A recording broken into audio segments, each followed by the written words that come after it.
beloved, welcome. This will be your message from the divine. I'm grateful for your time.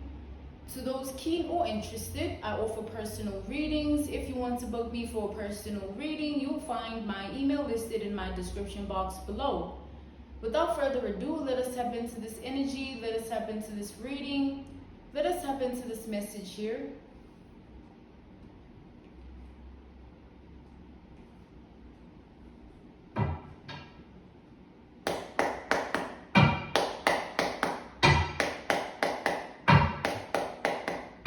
So clairaudiently, I just heard the words, you are a hider, okay? A hider.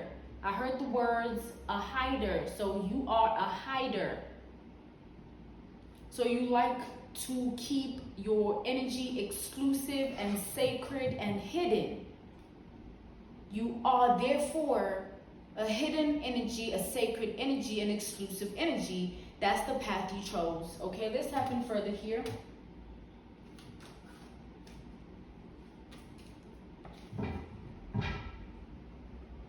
For a hider, we have death, okay? The belittling card, David and Goliath energy. So with this energy coming out after the Hermit, the energy at which you rest in your morning rise, in your nightfall, when you rise in that energy of being exclusive or being hidden or being sacred, it grows on a daily basis because death rules transformation, transitionings, shifts, whether drastic or completely immediate, but that's the energy. So it keeps being in the element of growth, okay? This state of being that you're always in. You're always in the state of sacred, always in the state of hidden, always in the state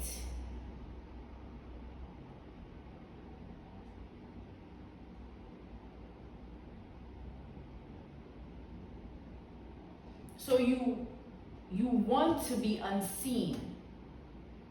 You want to be unknown. You want to be unheard of.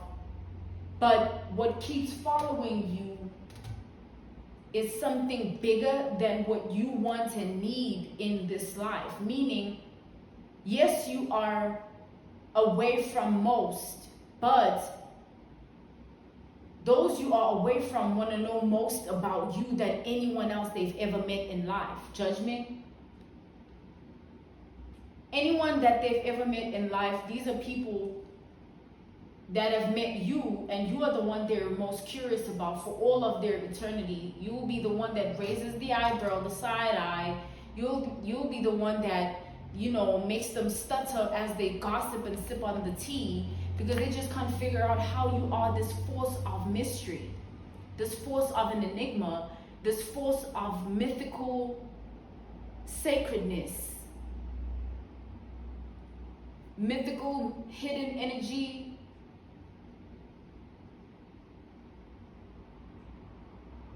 Like when you come around, it's everyone's good day because they get to feed this question mark they have about you.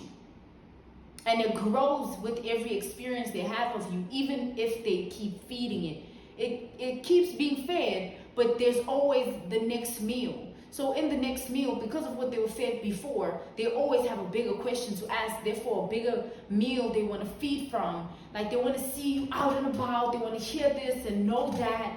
This is the energy here of you, a hider.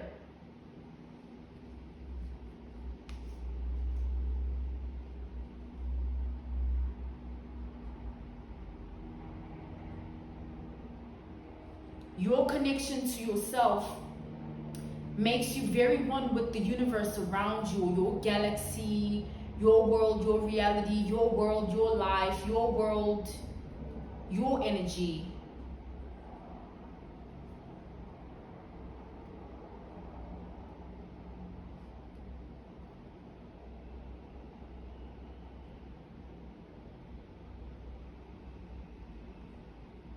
So every step you take, you don't have a question mark. You get clarity.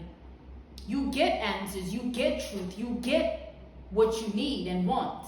They, on the other hand, will always have a question mark. Because it's not just about who you are that they want to know. They want to know so they can be that also. They want to be you as well, just like you. They want to be just like you. So it's not a question mark, it's a conquest. Okay, it's not a question mark, it's a conquest, it's an unanswered mission, like an unanswered mission, an unanswered task. Because when they see, it's like, oh my goodness, I want to be that. So where do I get to it? They're the answer, right? More question mark energy. Ace of Wands, Six of Swords reversed. As they keep questioning it and not getting answers, they ask more questions. So the next time they see it, they have more questions than what you asked before, or they asked, because you asked it with what you triggered in them. You activated that question within them with your identity and your presence. They're only in this energy because you exist.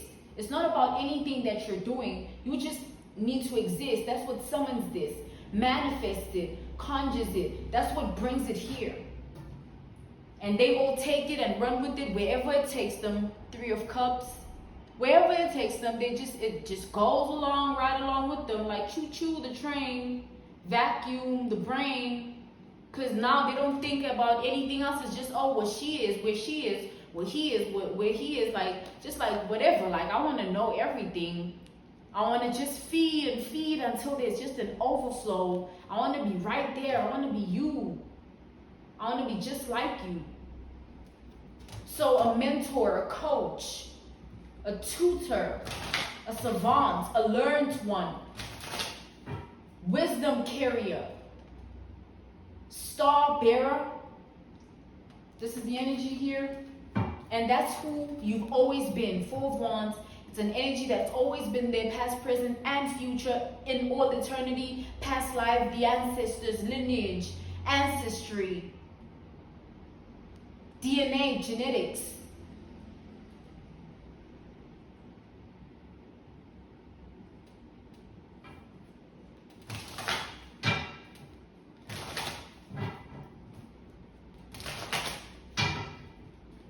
So something that can't even be taken or changed, it can only just keep blossoming and flourishing within you. Yeah, the wheel of fortune.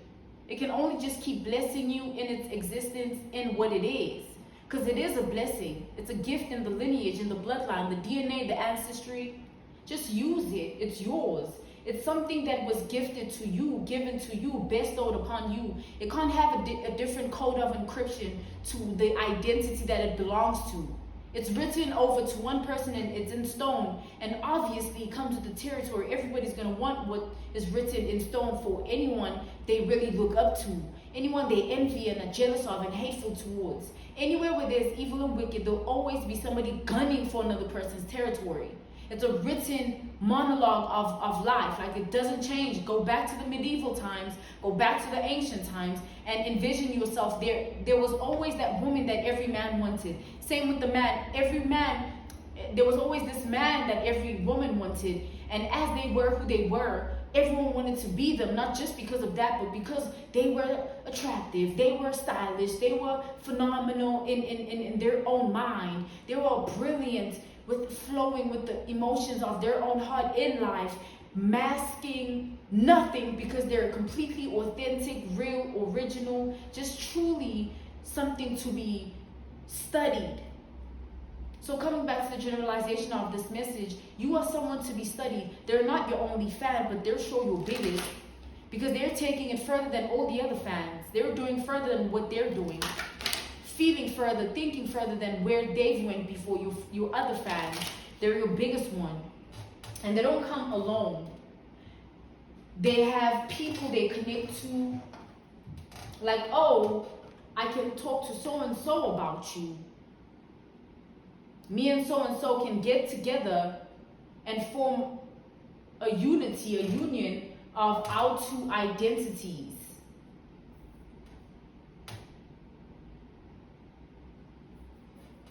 And we can bring this person to their knees, because once we come together, we'll be unstoppable. But they don't know that one word from you can make their karma fall heavy on their head until they wish they never even looked at you. They would have just wished to bow instead.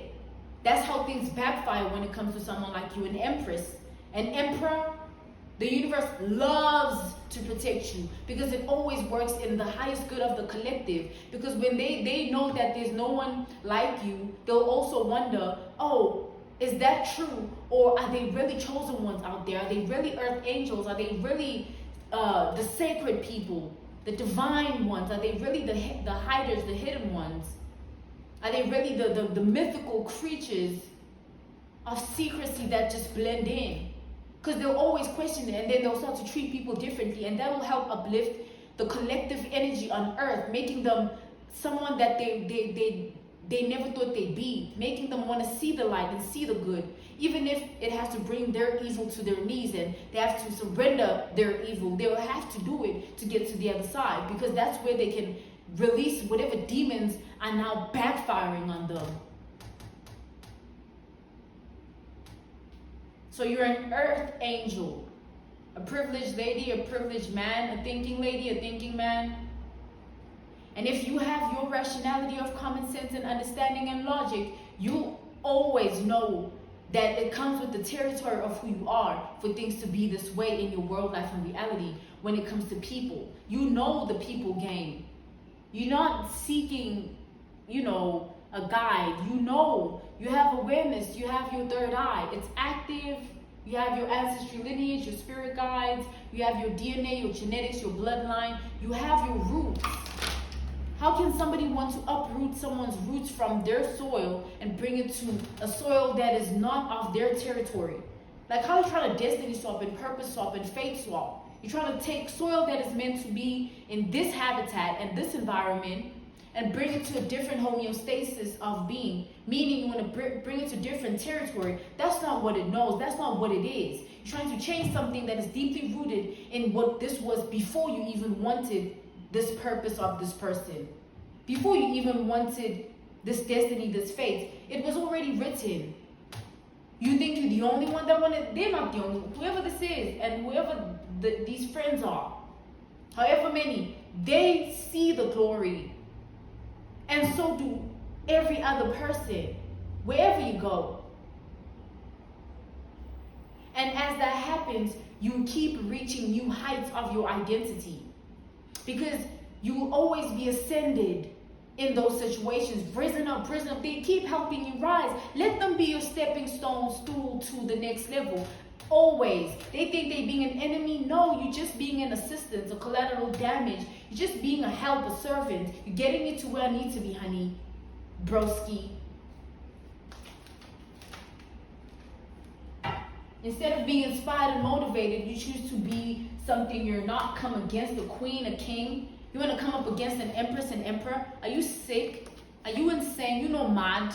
We have the Six of Wands here. Because of what? Something that you don't even know. You just see it, glitz and glamorize it, and then now you want to attach yourself to it. It doesn't mean it's yours because you see it shining, honey. Everybody does. You just think you can take it and steal it and rob it. You're a spiritual criminal. We have the devil reverse, spiritual crime energy.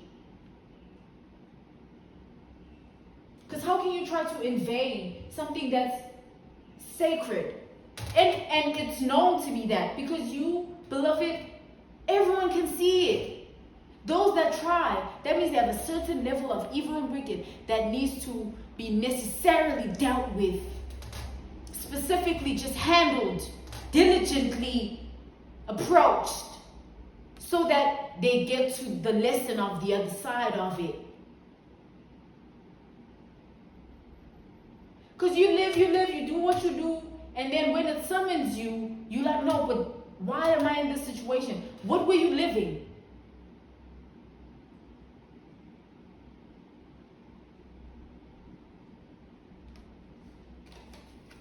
King of Pentacles reversed.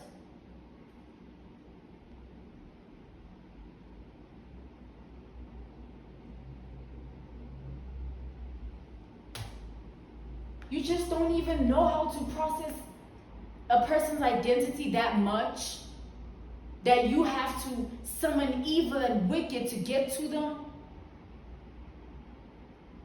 that means they're of a different dimension and different world, different galaxy, probably a different planet as well. If you're so committed and you have this guaranteed plan that you're envisioning, imagining, wishing for, dreaming about, fantasizing, so does everyone else. They just know their place. You choosing not to, and that decision and choice will earn you purgatory and judgment. You always fall on that sword. You always back down and bow to the queen, the king. Beloved, you always win in the end and have the last laugh. Always.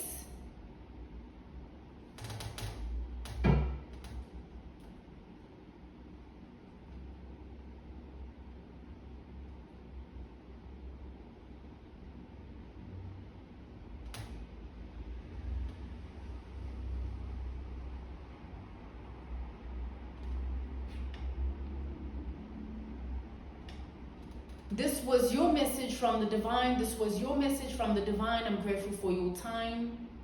To those keen or interested, I offer personal readings. And if you want to book me for a personal reading, you'll find my email listed in my description box below. I'm grateful for your time. Thank you for joining me, beloved. Goodbye.